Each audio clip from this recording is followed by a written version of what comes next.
Hello everyone, and today we'll be talking about a new clan, which is Phoenix. So, what does Phoenix do? Well, Phoenix actually draws. That's, I would say, one of its main specialty feature is that it's lots of cards that draw, lots of level 1 cards that draw, and a level 2, a level 3 card that draws. So helping you draw, and often you'll put Phoenix in your composition because you're looking for draw cards. It can also give you tempo. There's a few cards that give you an additional turn, and that can be helpful if that's the kind of composition you're looking for. And then the last thing is that Phoenix is, I would say, a very Phoenix-oriented clan, meaning that all of its cards kind of synergize together, but don't synergize too much with other clans. There are a few exceptions, but and we'll go through it together. But typically, the level 2s, Kaez only works with the Phoenix clan. Feng Huang also only works with the Phoenix clan, which will be changed with Astray, but currently only works with the Phoenix clan. Timer and Arpia work together. Phoenix, Eliana work with Arpia and Timer. So kind of everything is very Phoenix oriented, and so there's no other clans with which Phoenix works well. Basically, Phoenix works with Phoenix, and then Phoenix brings card draw to your composition, and that's about it. And that's what you kind of should remember when you're thinking about Phoenix. So let's take a look at the cards.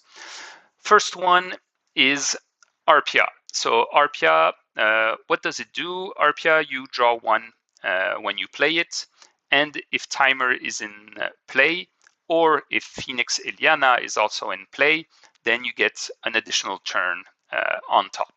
So this card is pretty good because basically it's cycling itself, and you're playing it and drawing one, and has the potential to also get you an extra turn if you're looking for tempo. When you compare it to other level ones that draw one card, actually it's not that strong. Typically, Knobo will draw you one card and has an effect on shifting around your the cards on one of your rows, plus has the potential to draw more than one card. 1000 Faces also draws one card when you play it like that, but if you play it correctly, you can draw 2-3 cards with it. So it's a good effect, but it's actually not game breaking, and that will be I would say a common thing with the Phoenix is most of the cards are okay, good, but they don't have a very strong impact on the game. And since Phoenix is very Phoenix oriented, you're going to play your Phoenix cards together.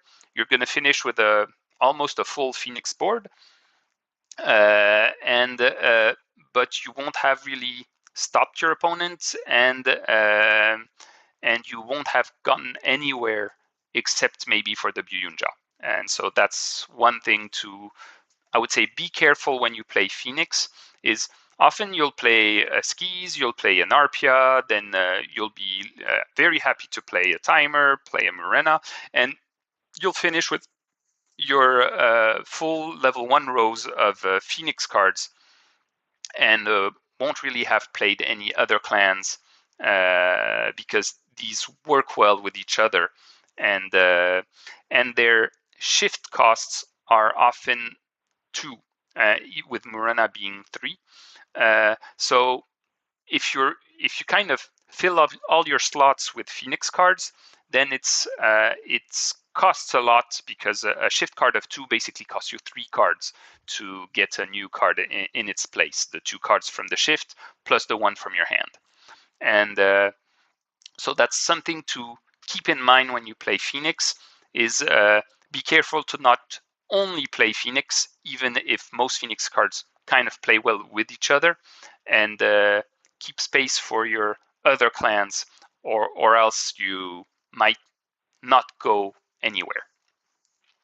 So I've talked about Arpia. I'll quickly talk about Timer, which is basically the other card that goes with it.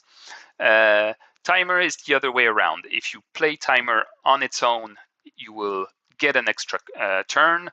If you play Timer and you have Arpia or Phoenix Eliana also in play, then you get the extra turn. Well, actually, you draw 1 and get the extra turn. It plays like Arpia. It's not you get the extra turn, and at the beginning of the extra turn, you draw 1. You draw 1 right away, and then you'll get an extra turn after this one. When you start playing, you find Arpia being a lot stronger than Timer, because drawing 1 is often better than getting an extra turn, which is true. But that doesn't mean Timer is useless even being played first. So don't always wait to have Arpia to play your Timer. Sometimes playing Timer can be really good, first of all, for the tempo, and second of all, if your opponent, if he's trying to disrupt your game, typically if you think he has Ungo in hand, or if you know if he has Ungo in hand, if he has some bombing unit, so the Goansul, the bombing unit card in hand, or even Demon Guardians in hand, and you're trying to get Phoenix rolling.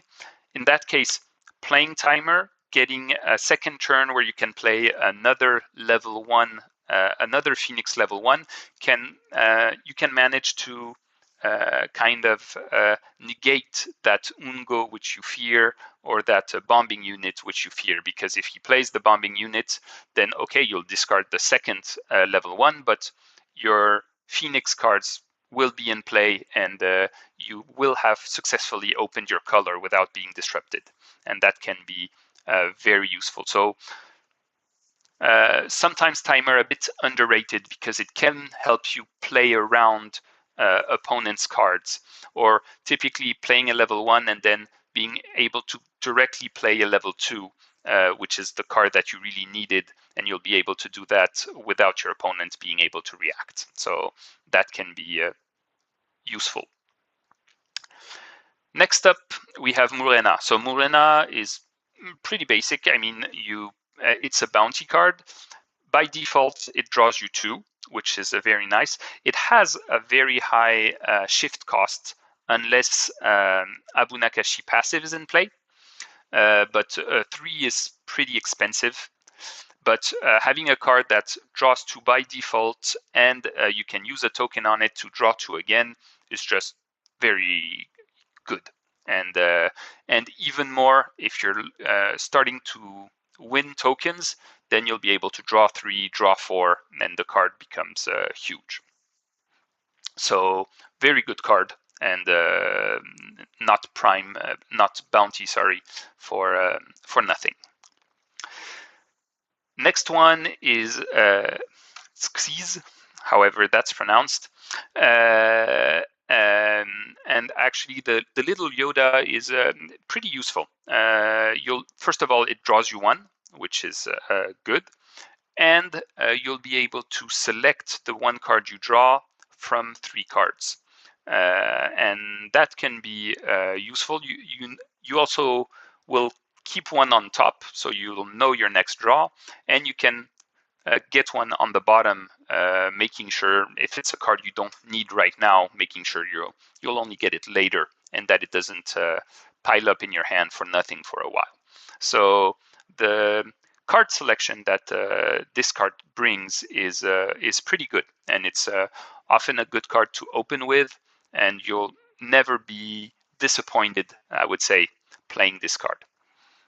Knowing that like Yume and so on, if in your library you have less than 3 cards available, in that case you will not see 3 cards and select them, but only the number available. So typically if your library is empty, in that case playing this card will do no effect. So one thing to keep in mind. And this one is maybe a card that does play a little better with other clans, because this can help you shadow step with Rooknarl, for example, because you know what card will be on top of your on your library, and so you can set a card that you want to shadow step in, for example. So it can be useful. Next, the level 2s, and I would say currently Phoenix is probably one of the less powerful clans. Doesn't mean that you can't play it and you can't win with it, but it's probably a little less powerful than clans like Xian, like Abilasha, like I would say Galmi, Narashima, or Tomorrow. I kind of put all these clans in front of Phoenix, and one of the reasons why is that there are actually a few level 2s that I would say don't do much. And Phoenix Eliana is that kind of card.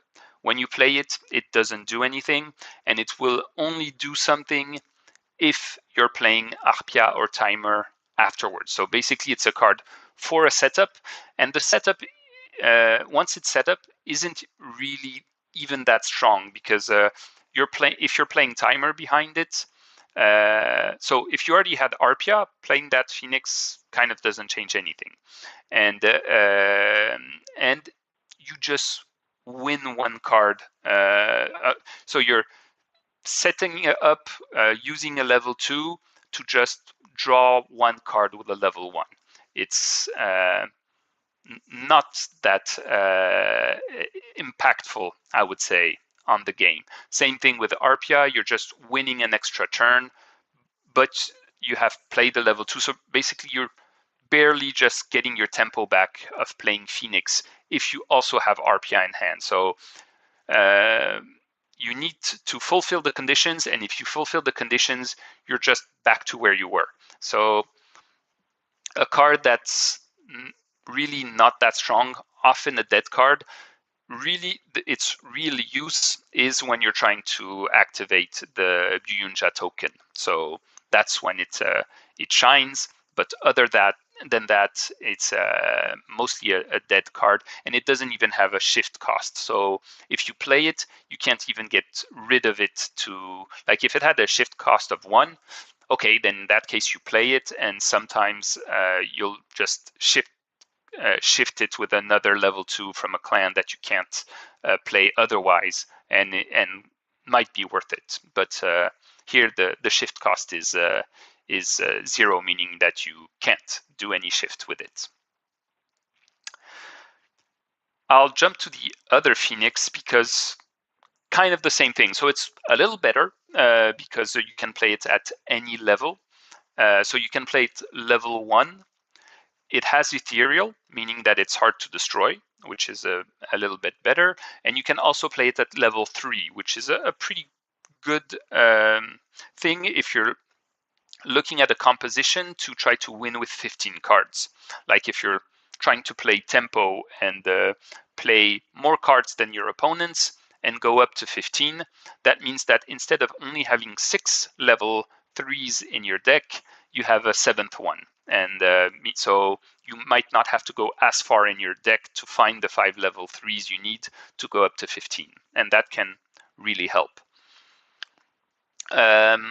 It also has solo, and that can actually be a good difference army-wise if you're playing it at the end, because play it as level 3, and that's a 10-point difference. It's like playing a Galmi, so that can be strong. Even playing it at level 2 is already 6 points, and that's I would say better than any Byunja that you would be playing. So this card, I would say, a little probably better than the other Phoenix, but also has the problem that when you're playing it, putting it into play, it doesn't do anything. It doesn't have a in-game coming in-game effect, so can sometimes just be not a dead card, but I would say a lack of time and not as impactful. One, I would say, fun little thing to remember with this card, even if it doesn't happen too often, is if Xian passive is active. Either Xian has not been taken, which is pretty rare, or you have a Xian in your composition and the Xian is already played, or you've managed to turn the Xian tile.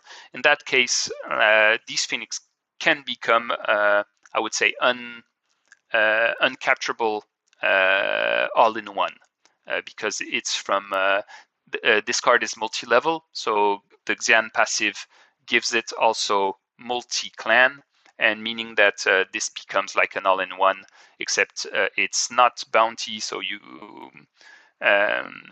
it's not bounty, but that doesn't change anything, and it's ethereal, so your opponent won't be able to destroy it or capture it. So that can be a little fun thing to do with Phoenix. Knowing that this card can also be helpful, I would say, against Gohan Sul, because putting that at the end of a row, whether it's first, second, or third, can prevent Gohan Sul from making too much damage.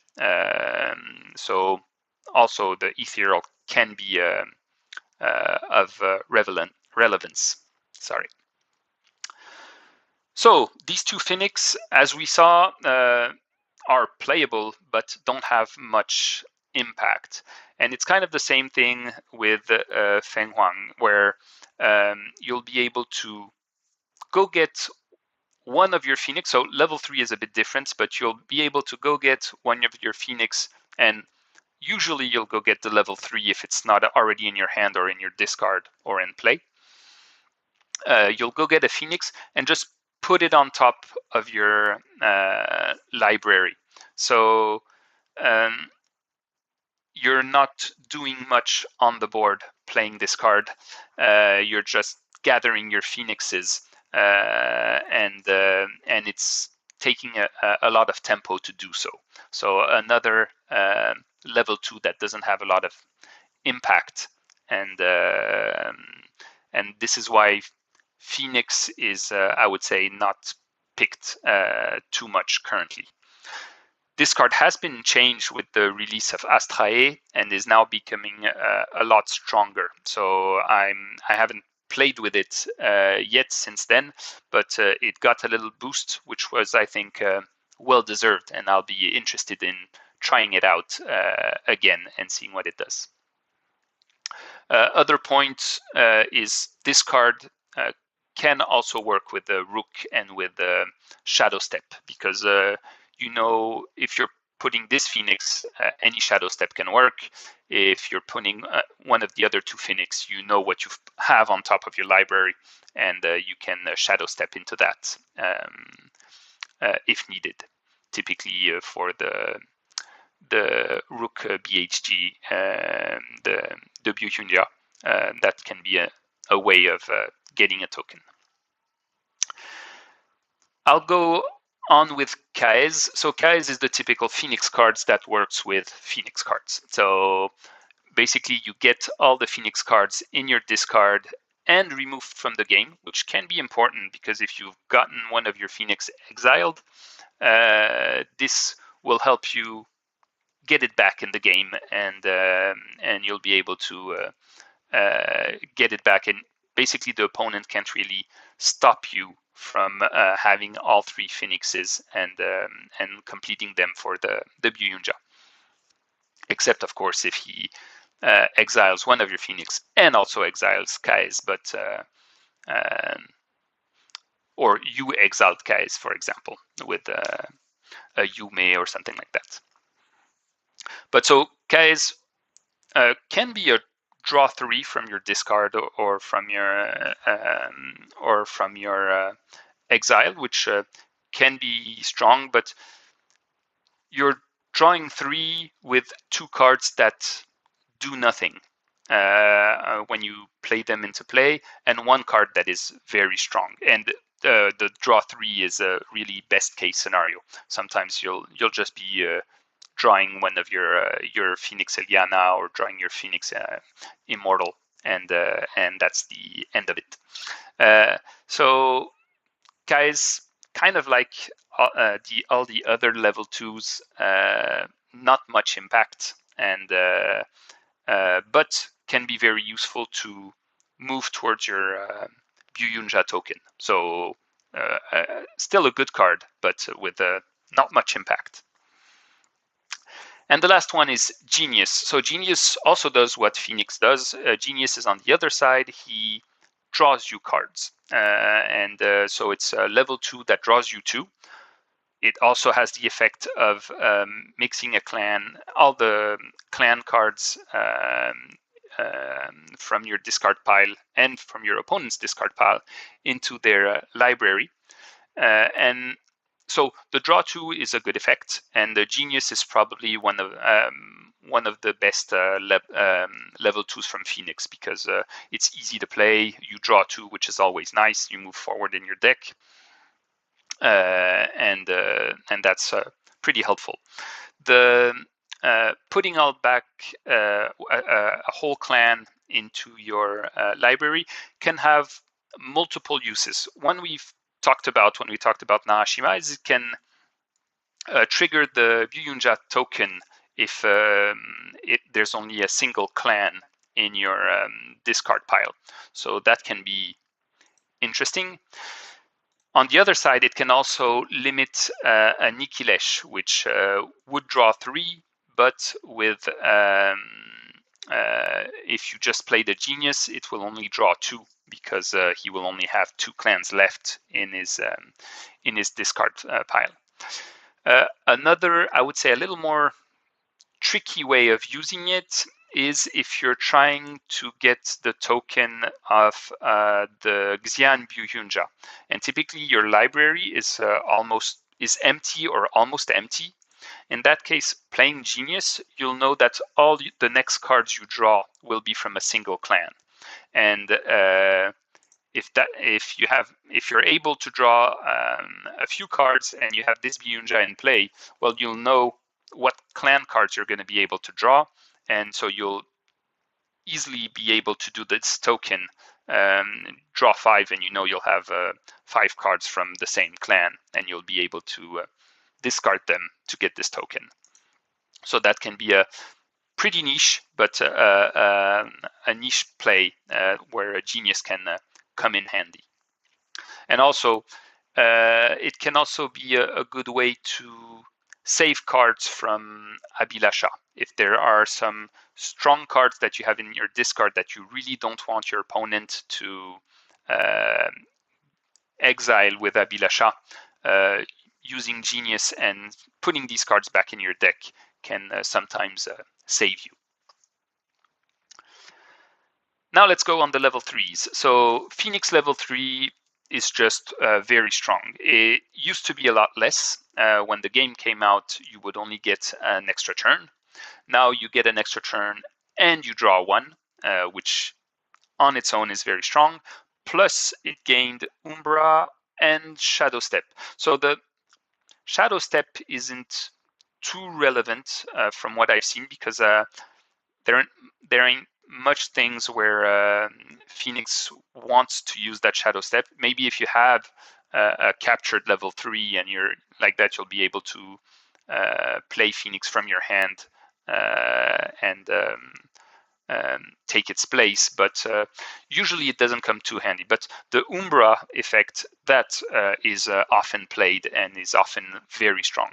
First of all, it's a complete counter to Galmi, Ungo, or the Galmi effect, because he takes a card, one of your open cards, put it on top of your library. You just Umbra on Shadow, you will draw that card, and you have an extra turn to play that turn back. So all the tempo that he was supposed to win with that, he just lost because you can Umbra with this Phoenix. So yes, you won a corruption token, but that's that sometimes is a little price to pay to just win back that tempo and playing that card again, if you can play it. The other thing is Umbra. Playing with the Umbra can also be pretty strong to corrupt yourself, either because you want to play an abomination card like Riyadh, or because you want to fulfill the conditions for the Abu Nakashi Byuyunja. So the Umbra can be useful, knowing that since you gain an extra turn, so be careful. If you use Umbra twice in a row, you'll draw 2 cards, you'll get the 2 corruption tokens, but you won't get a third turn behind it. Same rule in GosuX, you will never be able to have more than 2 turns right after the other before your opponent plays. So, well, if he's still active, of course. So you can also use that to corrupt yourself very quickly if needed, because you can Umbra twice if you really need to. Typically, if you have if you're playing the Galmi win condition, and your opponent already has 4 corruption tokens. Playing Phoenix and then doing an Umbra will give you 1 token, and then your opponent gets 1 turn to play, and then you just Umbra, and then you're at 3 tokens. He's at 4. The game is finished, and your opponent lost. So that can be very useful. And the Umbra on Phoenix, which is there were 2 changes on Phoenix. The draw one is very strong, and the Umbra is also very strong.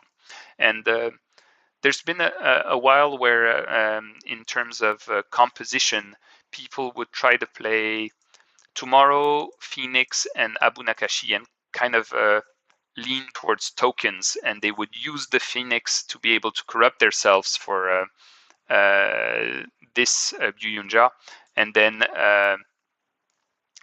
with either they would play this Byuyunja, bring it back with Grave Robbers, play it again, and try to win other tokens like that, or they would have the Neye route plus the Abu Nakashi to work it out, and Phoenix could be an enabler of that, because it's easy to quickly get corruption tokens with it. And since it's a level 3, it's pretty hard to get rid of compared to Yume, where Yume can also Umbra, but if your opponent knows that you're trying to create corruption tokens, every time you play Yume, it will be a target, and if it's captured or destroyed, you will never be able to play the Umbra part of it and get the corruption tokens you're looking for. That's it for Phoenix. The last one is Byuyunja. So the Byuyunja, what does it say? If you have all 3 Phoenixes in play plus the Byuyunja, you capture the Byuyunja and you gain a token. So when you first read that, you don't find that very strong, because first of all, you need to have managed to get all 3 Phoenixes into play, 2 doing not much when they come into play, plus the Byuyunja, so you're looking for 4 specific cards, and this Byuyunja gets captured. So basically, it will only work once. And while that is true, there are ways for it to work more than once. First of all is the Justice passive. If you have the Justice passive active, and the Byuyunja is the one with the ethereal token on it, in that case, it will not be captured, and so you'll gain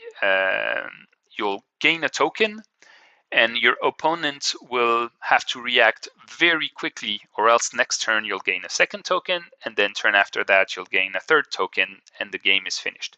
And actually, often you'll gain a token, your opponent will have 1 turn to react, and then if you have Arpia or Timer in play, you'll just use that token on one of these 2. And since Phoenix is in play, basically you'll play 2 turns in a row, and you'll get your extra tokens. Or you'll just Umbra on Phoenix and get your 2 turns in a row. So if you manage to get a token with the Byunja being under the ethereal token, it's almost already game over. Basically, your opponent has 1 turn to react, and then you'll gain the 2 other tokens very quickly. Another way to prevent its capture is if you're playing Abilasha and you have red rings in hand. So you can play it. It will try to be captured. You use a red ring. Your opponent has 1 turn to play, and then you'll get the second token right after that. And if you have the second red ring, you can also use it and typically win that way. So let's say with Abilasha, you've played Ashes, you grabbed your 2 red rings, and then you're set to make your 3 tokens pretty quickly with Phoenix. Or even if you have Navage and you're playing Phoenix, Na, Shima, Abilasha, you play your Navage, you grab your 2 red rings, and then same thing. You can play your Byunja, discard the 2 red rings when needed, and you'll get your 3 tokens and win on the spot. So that's, I would say, a strong win condition with Phoenix is having either the ethereal token, or basically making sure that your Byunja, you'll be able to prevent its capture or even uncapture it. Using free, using wins are also solutions for that. And so once you have your 3 Phoenix in play, your opponent needs to be very careful, because your tokens can grow. Basically, you can end the game very quickly. And I would say that's the strongest gameplay that you usually get with Phoenix, is when you're going for that kind of strategy. Other than that, Phoenix is a good not support clan, but it's good to add in a composition where you're lacking of card draw. So I would say the 2 times you want to play Phoenix is either you're looking for that token victory, and you're kind of building your other clans around it to be able to get that token victory, or you're just in a composition that needs more draw. Typically, let's say you have Xian, Gohan Sul, and you're looking for strong aggression, but sometimes you'll need to replenish your hand, and in that case, Phoenix will help you draw the solutions and continue disrupting your opponent. And I would say that's about it for Phoenix. And thank you everyone for listening, and tell me what you think.